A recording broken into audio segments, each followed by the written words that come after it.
যেভাবে লড়েছে শুধু আদালত প্রাঙ্গণেই নয়, ফ্যাসিবাদের যে পরিসর সেটা সর্বত্র, সেটি শুধু আদালতের সেটি শুধু রাস্তাঘাটেই শুধু তার যে হিংস্র আক্রমণ আমরা দেখিনি, আদালতের প্রাঙ্গণেও হিংস্র আক্রমণ দেখেছি।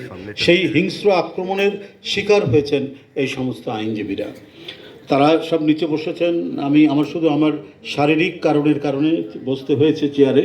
আমি এই জন্য আপনাদের কাছে বিব্রত বোধ করছি, ক্ষমা চাচ্ছি। যাই হোক, আপনারা আইনজীবী ফোরাম যে নিয়ে আজকে এই অনুষ্ঠানটি করছেন, দোয়া মিলাদ মাহফিলের, এটা আমাদের সবসময়েরই চাওয়া, আমাদের সবসময় বলা, এই ক্ষণজন্মা মহিষী নারী আল্লাহ যেন সবসময় তার কবরে তিনি শায়িত আছেন, কিন্তু বেহেশতের সমস্ত যে নিয়ামতগুলি সেগুলো যেন তার সেখানে পৌঁছায় এবং সেটা পৌঁছাবে। যে মানুষটি প্রতিটি মুহূর্তে প্রতিটি সময়ে স্বদেশ এবং দেশের জনগণ তার ভাবনা নিয়ে, তাদের চিন্তা নিয়ে, তাদের স্বার্থ নিয়ে কখনোই তার এই যে রাজনৈতিক জীবন সেটাও তো কম না, দীর্ঘ হয়ে গেছে। সে 1981 সালে তিনি বিএনপিতে যোগদান করেছেন এবং মৃত্যু পর্যন্ত তিনি চেয়ারপারসনের দায়িত্ব পালন করেছেন। প্রতিটা ক্ষণ, প্রতিটা মুহূর্ত তিনি মানুষের সপক্ষে কথা বলে গেছেন। আর এই জন্য তাকে সইতে হয়েছে কত গঞ্জনা, কত অপপ্রচার, কত ধরনের মিথ্যা কলঙ্ক লেপন করা হয়েছে, কত নিপীড়ন নির্যাতন করা হয়েছে। তার অসুস্থতাকে গ্রাহ্য করেনি সরকার যারা ছিলেন ফ্যাসিবাদী সেই সরকার, তারা নিজেরা যখন বন্দী হয়েছেন 1/11-এ, অসুস্থতার কারণে তারা স্কয়ার হাসপাতালে ভর্তি হয়েছেন, চিকিৎসার জন্য বাইরেও গেছেন, কিন্তু বেগম খালেদা জিয়ার ভাগ্যে সেই সুযোগটুকু ঘটেনি। তার উন্নত চিকিৎসার কোনো ব্যবস্থাই করেননি। আমরা বারবার যারা বলেছি যে ওনাকে তিলে তিলে শেষ করার জন্য তাকে ফুড পয়জনিং করা হয়েছে, এবং এটা আসলে সত্য। এটা বর্তমান সরকার এ বিষয়ে একটা অতি জরুরিভাবে একটা খুব হাই পাওয়ারফুল একটা তদন্ত কমিটি করা দরকার। যে মানুষটি হেঁটে গেলেন কারাগারের ভিতরে, সেই মানুষটি জরাজীর্ণ অবস্থায়, অসুস্থতায়, রোগে শোকে ধুঁকতে ধুঁকতে বের হলেন, এবং এই রোগে শোকে ধুঁকতেই তার জীবনাবসান হলো গত বছর 30শে ডিসেম্বর। এই যে কল্পনাই করা যায় না, এমন একটা প্রবল প্রভাব বিস্তারকারী এক ব্যক্তিত্ব, যিনি তার ঘরের মধ্যে বসে থাকলেই আমরা অনুভব করতাম যে তার একটা বিরাট প্রভাব আমাদেরকে প্রভাবিত করছে। আমরা তখন তোয়াক্কা করতাম না, কে হাসিনা, কে তার আইন শৃঙ্খলা বাহিনী, কি তার নির্যাতন, কি তার গ্রেপ্তার, কি তার মামলা, কি রিমান্ড, কি জিজ্ঞাসাবাদ, কোনো কিছুই আমাদেরকে স্পর্শ করেনি। আমাদের একমাত্র লক্ষ্য ছিল আমরা গণতন্ত্র ফিরাবো, আমরা আইনের শাসন ফিরাবো, আমরা ন্যায়সঙ্গত একটি সমাজ করব, বহুদলীয় গণতন্ত্র আমরা নিশ্চিত করব। কারণ সেটার একমাত্র উৎস ছিলেন দেশনেত্রী বেগম খালেদা জিয়া। কি করেনি তার রাজনৈতিক জীবনে? প্রথমবার 9 বছর মানুষের সাথে যে কথা দিয়েছেন সে কথা রক্ষা করেছেন। বলেছেন এরশাদ একটা বেআইনি লোক, এরশাদের কোনো অধিকার ছিল না রাষ্ট্র ক্ষমতা সে গ্রহণ করার, কারণ একটি নির্বাচিত সরকার, সেই সরকারকে উৎখাত করে সে ক্ষমতা গ্রহণ করেছিল। অতএব তার বিরুদ্ধে তিনি বলেছেন যে আপোষহীন সংগ্রাম, সেই আপোষের কথা তিনি কখনোই ভুলে যাননি। ওনার কথা আরও অনেকে বলেছেন, অনেক রাজনৈতিক দল বলেছেন, এখনো অনেকে আছেন সেই দল, অনেকে পালিয়ে গেছেন, তারাও বলেছেন যে এরশাদের অধীনে নির্বাচনে যারা যাবে তারা হয়ে যাবে জাতীয় বেঈমান। বেগম জিয়া বলেছেন যে আমরা করব না, তার অধীনে নির্বাচন করা হবে, এটা অন্যায়, এটা কি বলে যে শ্রীগালকে মুরগির খোয়ার পাহারা দেওয়ার মতো ব্যবস্থা হবে, ওই নির্বাচন হবে প্রতারণার নির্বাচন, কারচুপির নির্বাচন, এবং সেটা প্রমাণিত হয়েছে। কিন্তু তারা চলে গিয়েছিল, বেগম জিয়া জাননি। এই যে কথা এবং কাজের মধ্যে এক অসাধারণ অভূতপূর্ব যে মিল, সেটা প্রমাণ করেছেন তার রাজনীতিতে। এই কারণেই জনগণ কিন্তু তাকে ভোলেনি। যখন সর্বপ্রথম একটা ফেয়ার নির্বাচন হলো, অবাধ সুষ্ঠু নির্বাচন, ইনক্লুসিভ নির্বাচন হলো, সেই নির্বাচনে বেগম জিয়াই বিজয়ী হলেন 1991 সালে। সরকার কি রাজপথ, কোনোটাতেই তার দেশপ্রেম এবং স্বাধীনতা সার্বভৌমত্বের প্রতি তার অঙ্গীকার থেকে তিনি বিচ্যুত হননি। আপনারা জানেন যে ফারাক্কার পানি আটকে রাখা হয়েছে, আমাদের যে ন্যায্য পাওনা সেই পাওনা দেওয়া হয়নি, তিনি সেটাকে নিয়ে গিয়েছেন জাতিসংঘে, সেখানে সোচ্চার থেকেছেন আমাদের ন্যায্য পাওনা দিতে হবে। তখন তিনি প্রধানমন্ত্রী, তার অধিকার আদায়ের জন্য, তার স্বাধীনতা সার্বভৌমত্ব এবং জনগণের সুবিধার জন্য তিনি তার কণ্ঠকে কখনোই তিনি কমিয়ে দেননি, কণ্ঠকে দুর্বল করেননি। কে শক্তিশালী দেশ, কার কত ক্ষমতা আছে, কার কত অ্যাটম বোম আছে, কার কত ধারালো বম আর মিসাইল আছে, এটাকে বার্তা দেননি।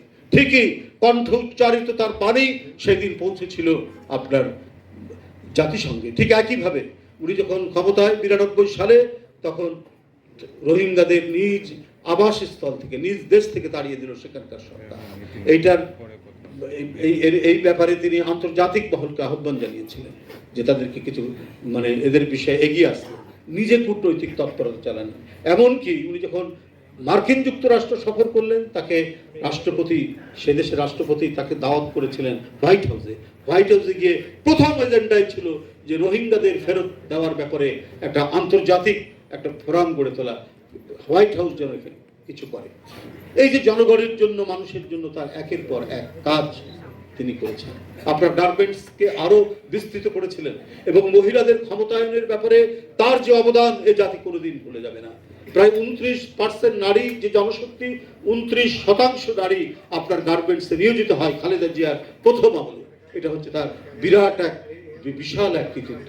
এবং তার 2 আমলে 2 রেজিমে বেগম খালেদা জিয়া নারীদের তাদের যে ক্ষমতায়ন, এম্পাওয়ারমেন্ট এবং নিজ পায়ে দাঁড়ানোর জন্য যে পদক্ষেপগুলো নিয়েছেন সেটা তুলনাহীন।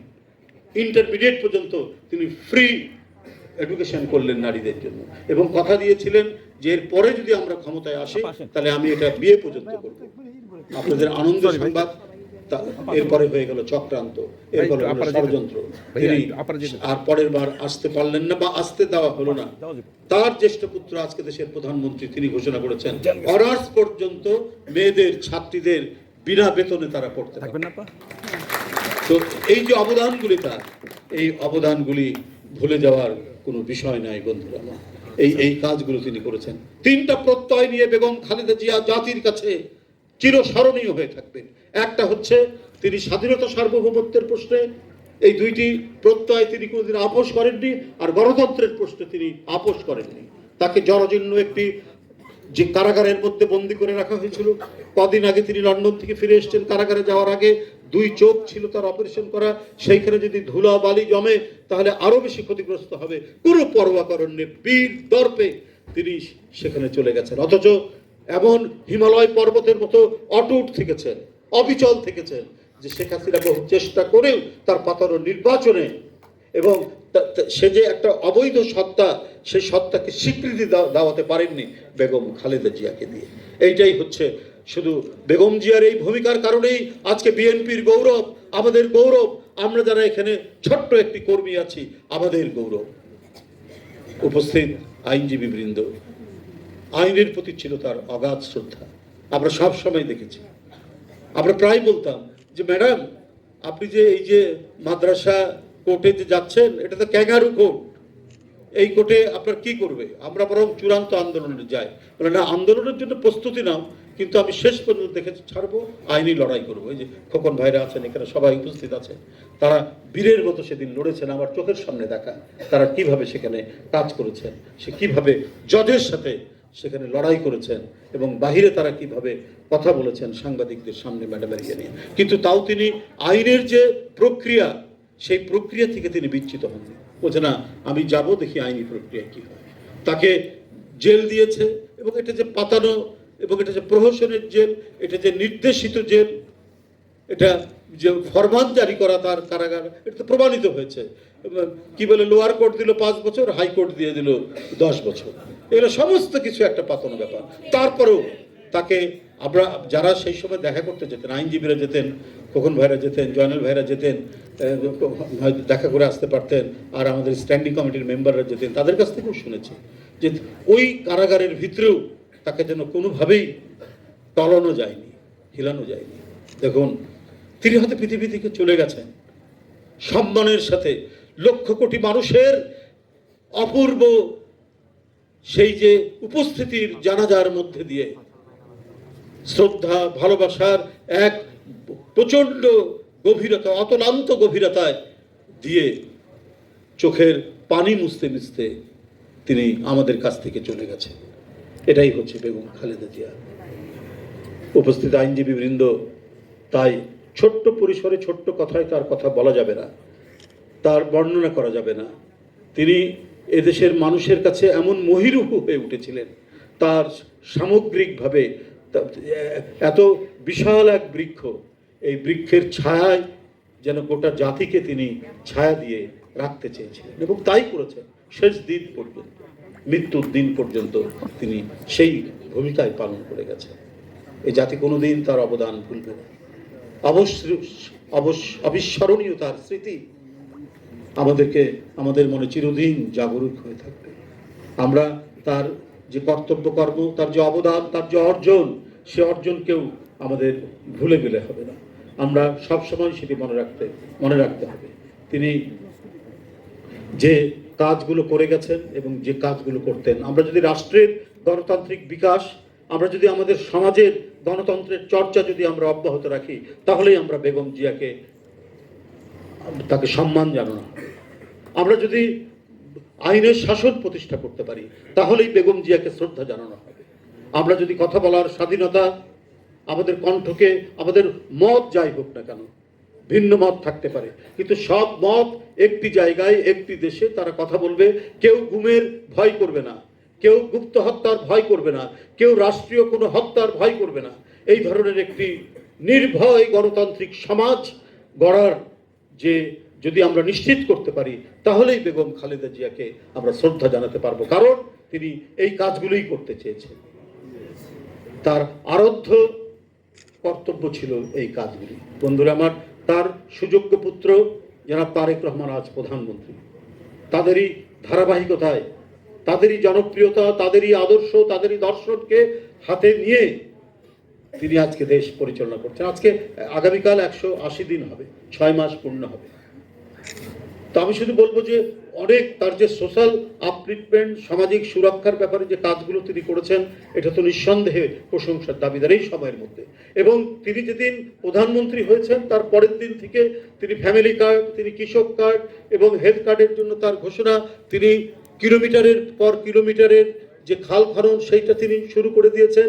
25 কোটি বৃক্ষরোপণের যে প্রত্যয় 5 বছরের মধ্যে, সেই বৃক্ষরোপণ আজকে বিভিন্ন প্রাঙ্গণে, কি সরকারি কি বেসরকারি প্রাঙ্গণে সেই কাজগুলো অব্যাহত রয়েছে। প্রাথমিক স্কুল হচ্ছে আমাদের উন্নয়ন বলি, আমাদের কি বলে যে আমাদের বেড়ে ওঠা, আমাদের বিকাশ সবার জন্য হচ্ছে আমাদের প্রথম যে জায়গাটি, সেটা হচ্ছে প্রাথমিক শিক্ষা।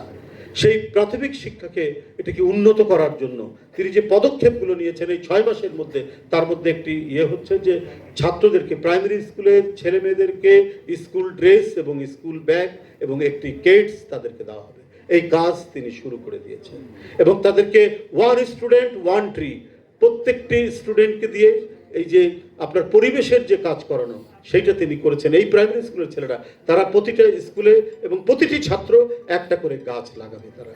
এবং শুধুমাত্র ছাত্রদেরকে শুধু আমরা যদি পোশাক এবং স্কুল ব্যাগ দেই, এটাই উন্নত হবে না। তাদেরকে যারা পড়ায়, তাদের যদি আপলিফটমেন্ট না হয়, তাহলে তো কিছু হবে না। সুতরাং তারা যাতে প্রযুক্তির সাথে, এই পরিবর্তিত প্রযুক্তির সাথে তারা যদি খাপ খাওয়াতে না পারে, তাহলে তো তারা শিক্ষাদান করতে পারবে না। তাই শিক্ষার্থীদের শিক্ষাদানের জন্য তাদের প্রত্যেককে একটা করে, ওটা কি বলে, ট্যাব, একটা করে যে মোবাইল ট্যাব তাদেরকে দেওয়া হবে। এই সমস্ত কর্মসূচিগুলি তিনি নিয়েছে। এই 180 দিনের মধ্যে তিনি এই কাজগুলো তিনি শুরু করেছেন। আরও অন্যান্য বিষয়, সেই কাজগুলো শুরু হয়েছে। যাই হোক, আমি আর বক্তব্য বাড়াবো না।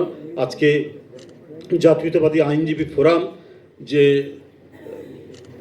উদ্দেশ্য নিয়ে এবং তার আত্মার মাগফিরাত কামনার জন্য যে দোয়া মিলাদ মাহফিল আয়োজন করেছেন, ওই জন্য তাদেরকে আমি ধন্যবাদ জানাই। আমরা যদি আমাদের শুধু ওনার উদ্দেশ্য যদি আমরা পালন করতে পারি, উদ্দেশ্য যদি আমরা সাধন করতে পারি, তাহলে আমি আবারও বলবো, তিনি যে কৃতকর্মগুলো করেছেন সেই কর্মগুলো আমাদের আত্মস্থ করে আমরা সেটিকে যদি মনের মধ্যে ফুটিয়ে তুলতে পারি এবং সেটা নিয়ে যদি আমরা নিজেদের অনুশীলন করি এবং জীবনটাকে যদি পরিচালিত করতে পারি, তা আমি বলে রাখি, কেউ কখনোই কোনো দুর্নীতির আশ্রয় নেবে না। কেউ কখনো তার দেশের প্রতি যে ভালোবাসা, এই ভালোবাসা তার মধ্যে উত্তর বৃদ্ধি পাবে। কারণ যে মানুষটিকে মঈনুদ্দিন ফখরুদ্দিন চেষ্টা করেও দেশ থেকে বিতাড়িত করতে পারেনি, 17 বছর নিজে নিপীড়িত হয়েছেন, জুলুমের শিকার হয়েছেন, কিন্তু তাকে ইচ্ছা করে চলে যেতে পারতেন, দেশের বাইরে চলে যেতে পারতেন, কিন্তু করা যায়নি। তো দেশপ্রেমের যে পরাকাষ্ঠা তিনি দেখিয়েছেন, এইটা যদি আমরা অনুসরণ করি, সত্যিকার অর্থেই একজন জাতীয়তাবাদী দেশপ্রেমিক মানুষ হিসাবে আমরা গড়ে উঠতে পারবো। আমি আবারও তার আত্মার মাগফিরাত কামনা করে আমার বক্তব্য